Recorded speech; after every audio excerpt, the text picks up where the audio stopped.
Oke, selamat sore teman-teman. Kita lanjutin dari final project tadi. Nah, rencananya gue mau eh, eh, mau melakukan demonstrasi ya dan praktikum supaya kalian ngerti cara bikin final projectnya dari awal ke akhir. Oke, pertama kita mau setup dulu ya di part video ini. Oke, kita bisa setup backend. Pertama-tama kita lihat dulu contoh akhir dari codingannya ya. Nah, kalau kalian lihat nih eh, bentuknya agak beda dikit. Kemarin kan kita cuma satu ya, server JS doang. Sekarang ini udah codingan yang lumayan banyak, walaupun masih simpel. Kita udah integrasi database sama eh, kita ubah bentuknya jadi eh, root controller ya kan. Jadi semacam apa bilangnya ya, MVC gitu lah, MVC. Cuman ini kan backend, nggak ada view-nya. Ya itulah bentuknya jadi root controller ya. Modelnya belum sih. Oke, bentuk root controller maksudnya itu ketika kita membuat sebuah root, kita nggak tulis fungsinya di situ, tapi kita import dari sebuah file controller yang isi controller itu beberapa fungsi yang bisa kita pakai, kita sambungin ke root tersebut. So, misalnya kalau kita mau ngambil buku, get slash kan controller get books. Jadi untuk rute yang slash get ini dia akan ngarahin ke handler getbook milik controller ya, gitu. Itu aja sih nih. Nanti di sini dia akan coba nyari bukunya, kalau nggak ada ya udah nggak ada gitu aja. Dan untuk database gue pakai library namanya Connect ya kan. Nah, Connect ini sebenarnya termasuk yang salah satu yang paling dasar juga, low level. Gue nggak pengen pakai yang raw, apa namanya, nggak pengen pakai yang terlalu raw itu kan, karena udah mulai kan kita kan tujuannya kan mau pakai bahasa pemrograman ya. Nah, bahasa pemrograman yang kita pakai kan Node.js, si JavaScript. Jadi kalau bisa kita masih di sekitar JavaScript gitu. Kalau koneksinya kan dia nyediain interface untuk berinteraksi dengan database dengan JavaScript gitu, makanya kita pakai itu aja sih. Nah, untuk basicnya apa namanya, si server JS kurang lebih sih begini. Dia dia ngasih joke, ada pertama kita ngeload variable environmentnya, terus kita declare express ya kan, terus kita nge-require rootnya ya kan, import root, import database ya kan, terus port sama environmentnya kita copy juga kan. Terus nanti dia akan jalanin aplikasinya, terus nanti pakai middleware untuk JSON. Lalu kita juga pakai beberapa nih ya, kita bikin route nih untuk API Books. Khusus untuk API Books dia itu kita kasih handler nih ya kan.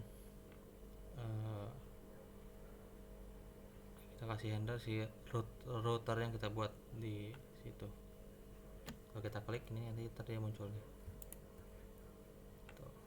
Nah, jadi kalau kita masukin routernya Express ke dalam middleware, si use ini kan middleware. Nah, yang pertama itu dia minta path-nya yaitu /books. Lalu berikutnya kita pasangin router dari Express-nya. Nanti ntar setiap rute yang di dalam router ini itu nanti akan ditambahin prefix /API/books gitu. Jadi misalnya kalau gue lihat nih di dalam router ini ada 3 rute, /post/get/delete id. Nah, nanti untuk mengakses ini kita harus ada tambahin depannya itu /API/books gitu. Baru bisa kita akses. Kalau kita cuma slash doang nanti nggak akan ketemu gitu. Itu tujuannya, dari selain middleware dia juga bisa untuk apa namanya, ini sih bilangnya middleware juga sih, dia tuh kayak rute kita tuh dipasangin prefix gitu kan sebelum bisa diakses. Jadi kalau misalnya dia nggak pakai prefix ini nggak akan bisa akses gitu. Jadi ini middleware untuk pasang prefix di rute kalian. Misalnya kalau kalian ini kan ketutup lagi root book. Nah ini kan slash doang nih, daripada kalian nanti tulis di sini semua books ya kan. Nah, itu mungkin nanti kekurangannya dia agak apa namanya, mungkin kurang modular ya. Jadi dalam arti nanti dia kalau ketika dia mau dipindahin kemana-mana dia agak sulit gitu. Sedangkan rute ini kan isinya kan agak umum ya itu kan, kalau slash doang ini kan. Nah mungkin nanti ntar kita bisa kita mau tambahin belakang ini, mau tambahin kayak gini all ya kan. Nah oke, nanti akan berlaku ke semua rute yang ada dalam sini 1, 2, 3 untuk aksesnya gitu, untuk ke port keuntungannya. Nah selanjutnya ini kita ada listen ya, app listen, yaitu untuk membuka port ya supaya aplikasi Node.js bisa kita akses gitu di server ini kan.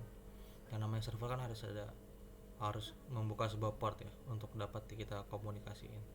Mungkin kalau di web biasanya 80, kalau di kita mungkin portnya kita tulis di port di sini. Nah ini di environment dia portnya kalau nggak salah 3000 ya. Ya mungkin nanti ntar portnya 3000 teman-teman. Nah mungkin kalau di server pada umumnya portnya 80 ya. Itu kalau kalian ini aja sih, just for info aja, kurang lebih begitu. Di sini nanti kita akan ngecek ya database-nya udah terhubung atau belum, terus servernya udah jalan atau belum gitu. Untuk package yang kita butuhin ada beberapa nih, ada pertama ada .env untuk mengakses environment variable-nya yang di sini. Nanti environment variable ini akan diinjek nih ke dalam proses aplikasi kalian supaya bisa dipakai di mana aja gitu. Ini kalau misalnya gue mau pakai di sini server config, di sini juga bisa. Yang penting kita harus akses proses.env-nya ini. Nah, nanti situ ntar ada beberapa variabel nih. Nah, sebenarnya hal-hal ini yang env ini bukan cuma di Windows aja gitu. Nanti ini sangat berguna di dunia server ya kan. Karena untuk agar aplikasi mengakses beberapa variabel-variabel yang menurut gua nggak bisa disimpan di dalam codingan ya, misalnya kayak password MySQL ya kan. Nah itu mungkin yang berhak tahu itu cuman servernya aja udah gitu kan. Jangan kalian kasih passwordnya itu ke GitHub, bener gak? Nah mungkin nanti environment variable itu kalian masukin manual gitu di situ di server, bukan di GitHub. Jadi GitHubnya nggak perlu tahu password kalian. Dan juga ini nggak akan membuat database kalian rentan gitu maksud gua. Oke, selanjutnya ada beberapa lagi, ada Express ya udah pasti ya untuk ngejalanin aplikasi servernya.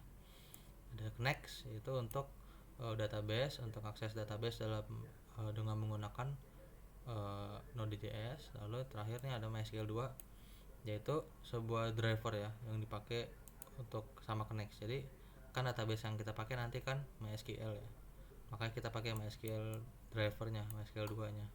Kalau kalian pakai PostgreSQL atau apa gitu ya, apapun yang berbasis SQL lah. Nah itu mungkin kalian bisa pakai yang lain. Kalau gue pakai yang MySQL aja karena database gue nanti MySQL gitu. Selanjutnya ada NodeMon ya. NodeMon itu dia penting ini juga supaya aplikasi kalian tuh selalu update ketika kalian ngedevelop gitu. Kalian nggak mau setiap kali kalian ngoding itu kalian harus restart nyalain ya kan, itu nggak bagus tuh. Nah makanya kita harus pakai NodeMon. Oke, selanjutnya kita cobain dulu ini ya.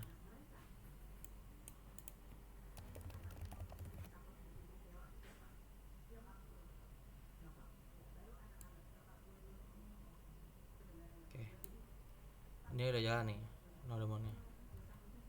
Tunggu bentar ya teman-teman ya. Nah ternyata ada error nih ya, ternyata ada error nih teman-teman. Kenapa? Karena database kita belum kita nyalain. Oke, kalian kemarin udah download kan database nya. Kalau kalian udah download, kalian tinggal nyalain. Kalian boleh pakai XAMPP atau pakai apa, yang penting kalian nyalain aja database MySQL kalian gitu kan. Nah ini gue pakai MariaDB sama MySQL tuh sama kurang lebih, beda namanya doang. Untuk sintaksnya kurang lebih sama, ada perbedaan sedikit tapi sama lah esensinya. Oke, kalau udah kalian tinggal ngapain nih, kalian coba jalanin lagi ya, coba kalian jalanin lagi.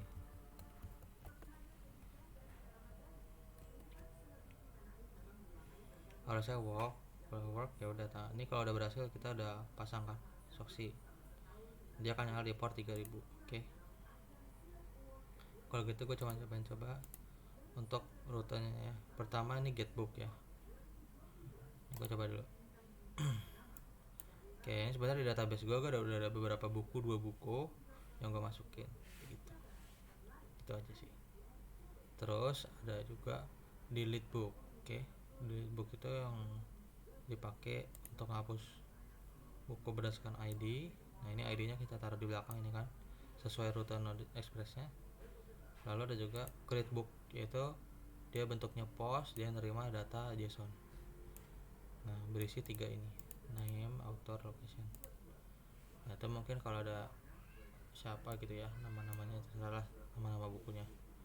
Nah ini satu modul ya teman-teman ya. Kalau kalian bikin kayak gini udah lulus.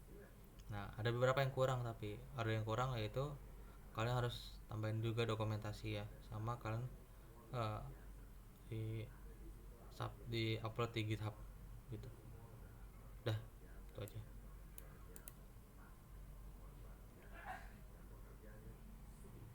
Kalau udah kalian silakan teman-teman kalian silakan ikutin gue ya ke proses instalasi. Gue end dulu.